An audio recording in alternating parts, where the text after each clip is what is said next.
Hey, what do you think about our $20 welder? This is what $20 gets you. A nice stick welder. 240 volt, 230 amp stick welder with leads. Can we fix it up, make it work? For sure we can. Right? Yeah, we're attacking the old Christmas tree. We get a case that's heavy. We do get a cord, which is nice. We get a ground clamp, another bonus. We get a case to encase it all. Yeah, that'll come in handy. What else? A wheel kit that I don't think actually came off of this because I don't see where it mounted. A handle that probably mounted to it. And of course, we got about an 8-foot electrode stinger right here. So awesome.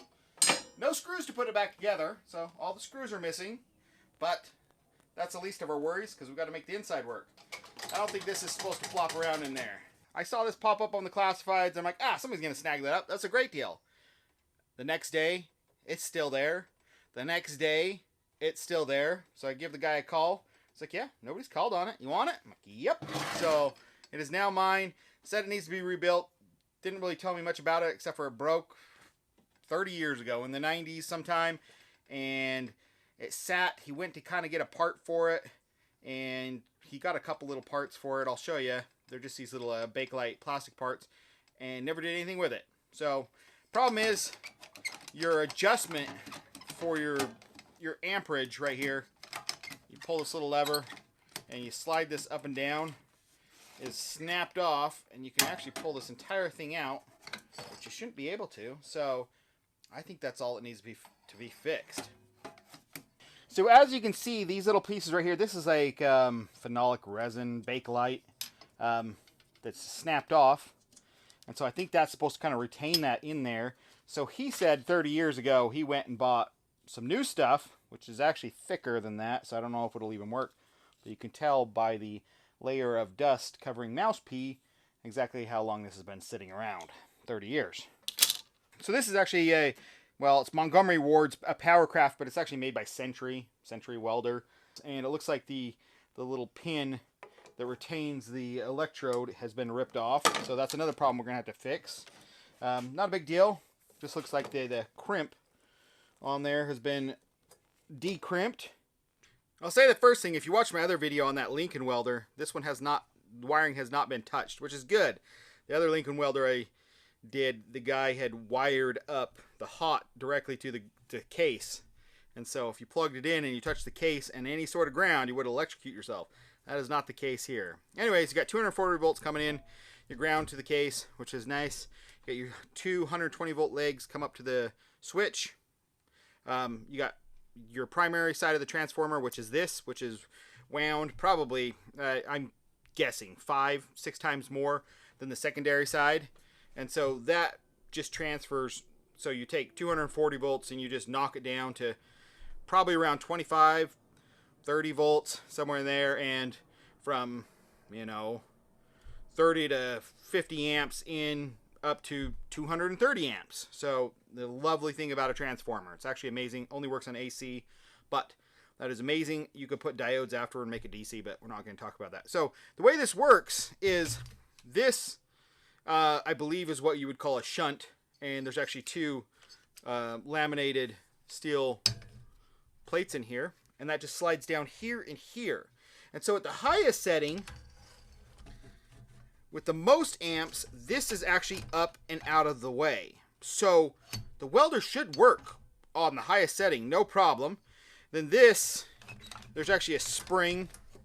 And when you squeeze this, it actually moves it inwards. There we go. So now I got it down in here. I think that's the problem. The guy lifted it all the way up and actually couldn't get back down in there. But if you also look, I don't know if you guys can see, this is actually bent right here. So this handle out here got hit and it broke this and knocked this, knocked this over. You see it kind of wants to sit that way. It's all bent that way and broke the Bakelite. But you slide this up and all the way down is the lowest current, and what it's doing is just kind of, it's like short-circuiting it but it's not short-circuiting it. It's just making the transformer not as efficient. So the lower it goes, those plates just transfer the magnetic field in a way that reduces the amount of current that is able to go out here. It reduces the efficiency of the transformer, essentially. The higher you go, and then all the way up and essentially off. So all the way off of the, out of the way completely is the full 230 amps or 180 amps on low. But all I think we need to do is extend these down lower, so when it's sitting up, it can sit up, and then you can actually just drop it in and out. So you can see the phenolic resin Bakelite that I have is just a little bit thicker than that, and that's not going to actually work. I'm going to have to do something about that, because if you look right here, it actually needs to slide directly down into that groove, and there's no room for widening. On this side, it actually broke off a piece. This is actually Bakelite up here, and then it's metal, the metal laminations underneath. So I mean, we can be as wide as we want, and I'll have to put some epoxy and kind of rebuild just this corner right here. That's what I think I'm going to do. I don't know if you guys can see how crooked that is. So we just put it in, bend it back the same way it bent.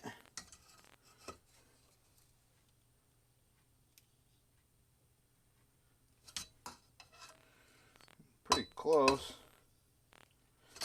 Now these are lining up a little bit better than they were before too.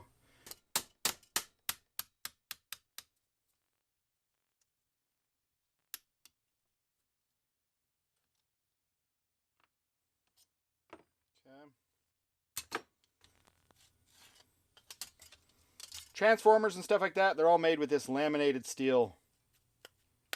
So I've got to be careful that I don't get dust between them, or metal shavings between them, because I'll never get it out.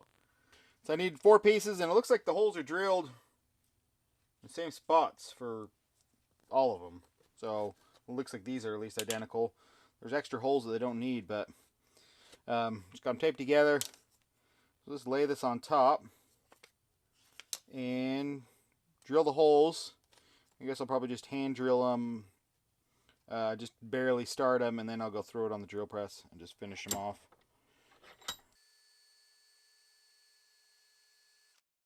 I don't know how long this should be. These were longer, but because the guy cleaned up and threw away all the broken pieces, I can't really determine that. My shortest piece goes right to here, and that seems like it should be pretty good, because this seemed to sit barely above it, would fall off, but I think I need to be even a little bit longer, maybe. So there. Sound good? Sounds good.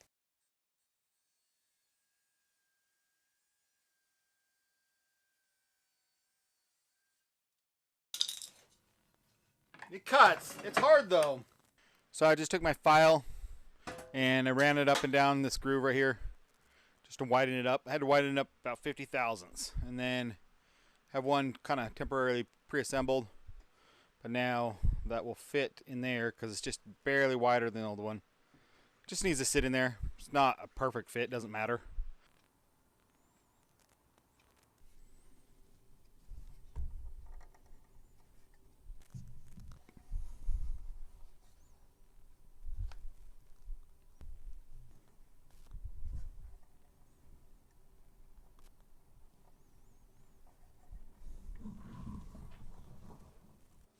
So I got the rivets in. They're too short to peen over. So I just take a little mini washer. So I touch the back side of the rivet. This is the ground clamp with my welder. Make sure it's touching, sitting on there, so I get contact. And then we'll just spot weld it.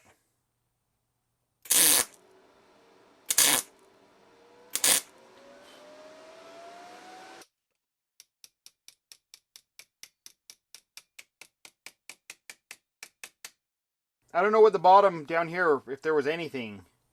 So I'm going to actually cut out a few pieces of extra Bakelite, kind of wedge it down here and just glue it epoxy it down in here. So I got these little braces in here just being epoxied. I even extended that one that was a little bit shorter with some epoxy. We'll let that set up for a minute, but the problem is the handle sticks out and now I can no longer put it down in here and get it through there. So I have to remove the front panel to lean it back, and to do that I have to remove all my welding lead wires, connections. Oh, that lock washer's biting in good. There's just 4 screws holding the transformer on the front and on the back, and this should allow us to tip it forward. Let's see if we can slide this down in there now.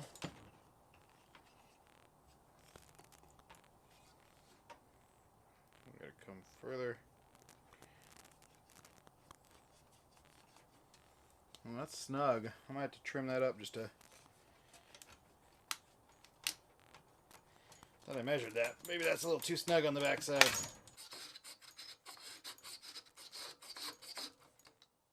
And can we move it up and down though?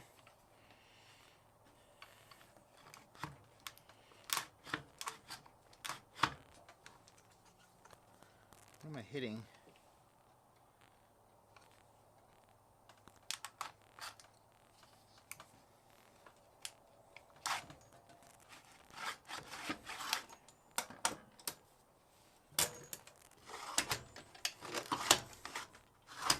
Kind of pinches your finger if you're not careful, if you don't grab out as far as possible. Our ground clamp looks usable. Definitely probably one of the cheapest ground clamps I've ever seen. It's a little beat up. They were welding really close to it. But when I look at the Stinger, I mean, just looking at this, I would not doubt if this thing has only burned like 10 electrodes in its entire life. I mean, it's just a homeowner thing, and there's just no buildup on that at all. But we got to fix this to make this work. So we've got to reclamp it into here.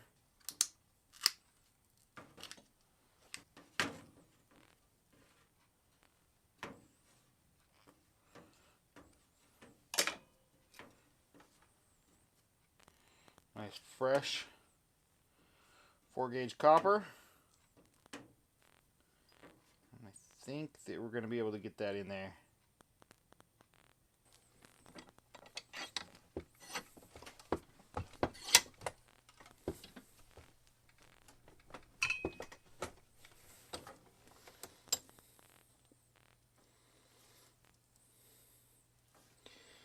I think I'm going to throw some solder on there too. Cleaned up the ground clamp a little bit. It was actually broken. I had to weld a little bit on there. And then we put some heat shrink, some large heat shrink tubing. They had the end of the nuts, bolt, sticking out way down here, so it would hit your hand every time you use it. Put some heat shrink over it. And it's always nice having a nice heater to shrink all your tubing for you. There we go. Done. Woo, nice and warm. Oh, it feels so much better now. Got some. These handles just feel unfinished, so I'm going to take some heat shrink and just kind of put it on there as well. They just feel like they need, I don't know if they originally came with a cover or not. So we'll just throw a little bit of heat shrink on both of them.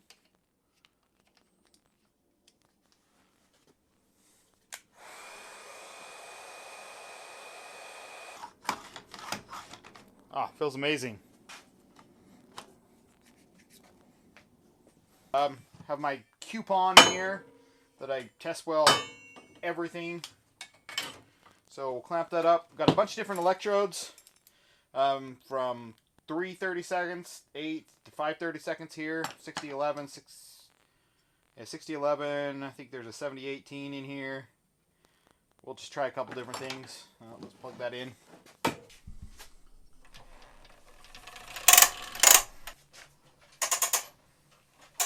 Okay, everything's off right now. Moment of truth. Let's plug it in. Doesn't do anything, so not supposed to. Flip it on.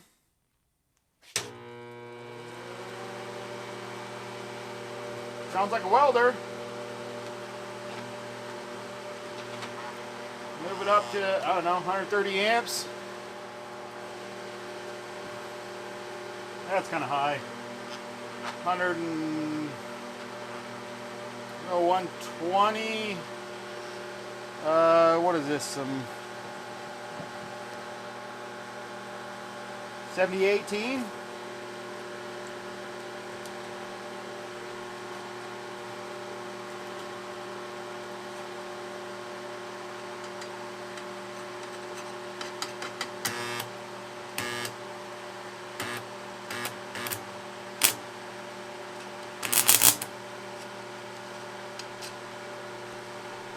This rod needs to be cleaned off on the end. Hold on a second.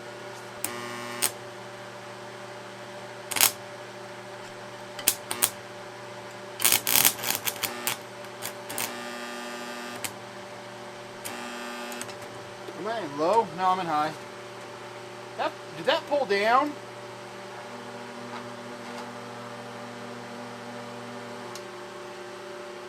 You guys watch that. Did that pull down? I think that pulled down. I'm right at 130 right now.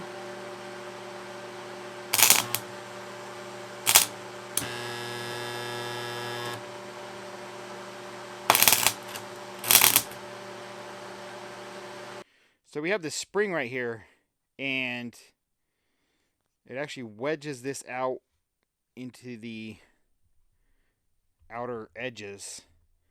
But I don't think adjusting that shouldn't really change the spring tension, because will it?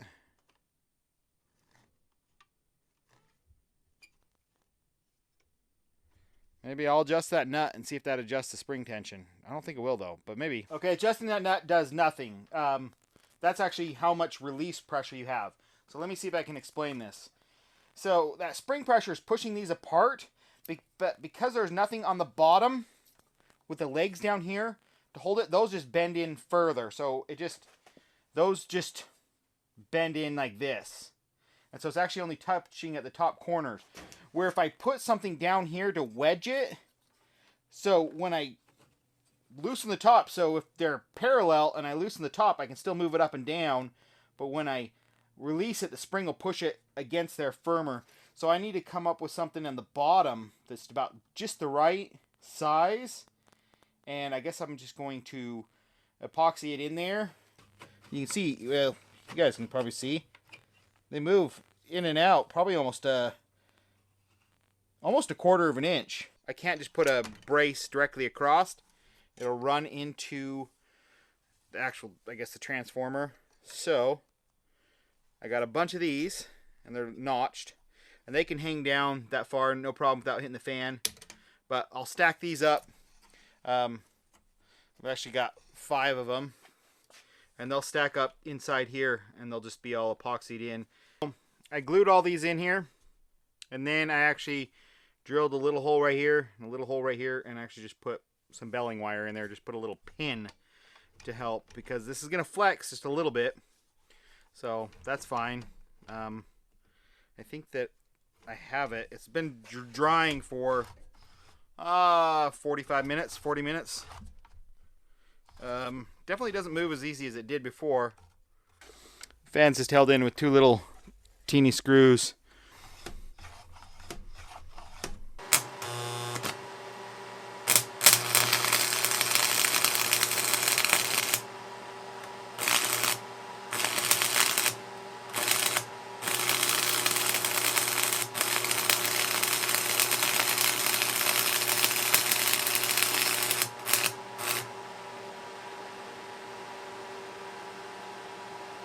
Okay, it seemed to stay that time.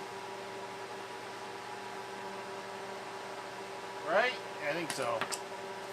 Let's crank it all the way up. See what she'll do.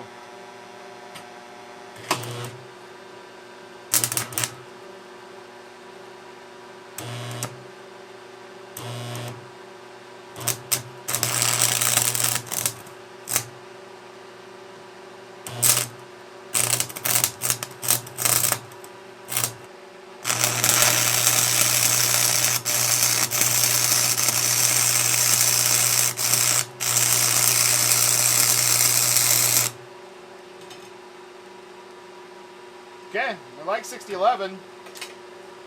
Can I hold that up?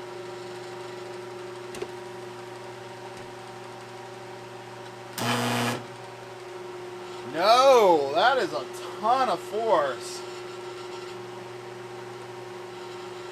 So I did look this up online, trying to see if I could find somebody that opened up and see what was on the bottom, if I'm missing something. And I ran across a couple people that their things weren't broken or anything else. They just barely bought it, you know, off of a yard sale or something to that effect. And they were having the same issue with this thing pulling down. So I think it's just a bad design, and I don't know if there's really anything you could do with it in this scenario. The Century welder that this is mimicked after, all their stuff is a little bit beefier. Their handles look beefier. So I think they have stronger springs and stuff like that. Something to that effect. I'm going to put a little shim behind that spring, make it grab a little bit harder. It's way better than it was. Another option, if it got super annoying, would be to take a, you know, just to weld a bolt to the top and stick it out of the top of the machine and like throw a wing nut on it so it can't pull down. You know, just have the nut move up and down. You know, move it where you want, lock the wing nut down, and you'll be good. You just have an annoying nut on the, you know, bolt stud sticking out the top the entire time, but hey, why not?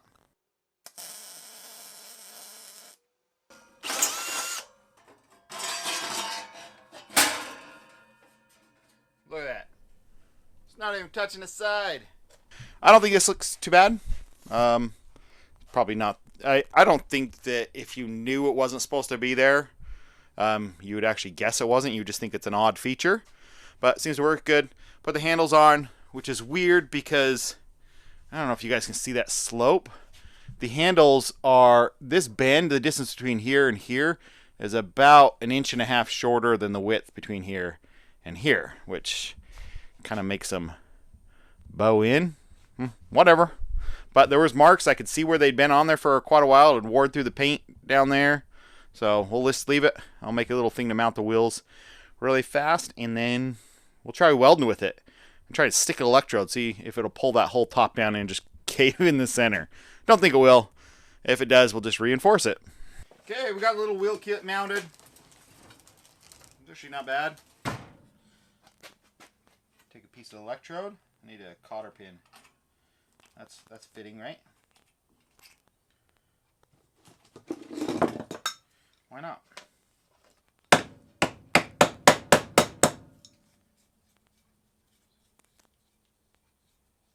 Bend that over.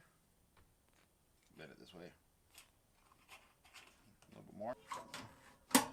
Probably easier to fine tune it. You know, I can just squeeze the trigger, loosen it up. That should be 130 on low. Let go. Put a little pre-tension on it. And it shouldn't drop. Right?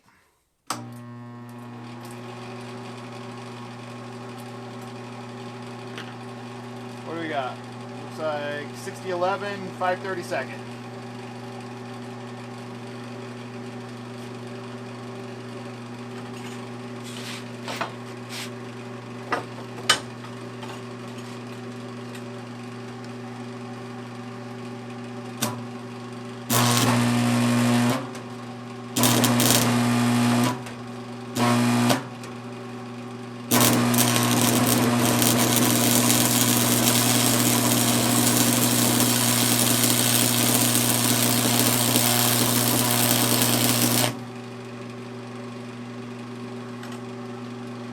I don't think it budged. You can feel it. You can definitely hear it trying to pull those things down.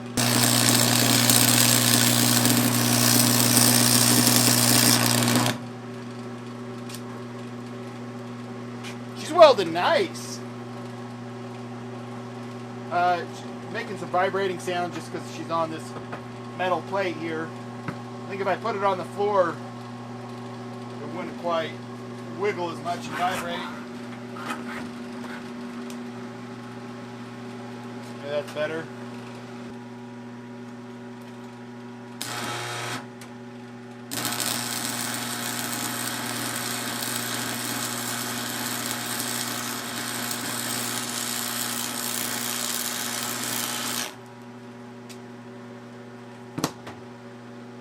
beautiful. Holds like a stick welder. There's a ton of garbage on this coupon, but I mean, that's what it did. It lays down a nice bead. So, bravo. Cleaned it up quite a bit. Touched up the paint a little bit. Just a usable restore kind of, I guess I'll call it. You know, just touch it up with actually red. You just do a really thin cut of red and you're able to, the orange below shows through. Because I don't have, really dark orange is hard to come by. But touched up the logo down here a little bit with some white paint pen and stuff like that. Where there's a bunch of chipping and stuff like that and big old scratches. But I think it's turned out pretty dang good. Works great. It's ready to be put into service. Fun little project. Just works just as good as something like a Lincoln Tombstone or something that I just barely did a restore on that nearly killed me. If you want to see that video, put a link right here. But thanks for watching, guys. Have a good one. Bye. Get it. Good job.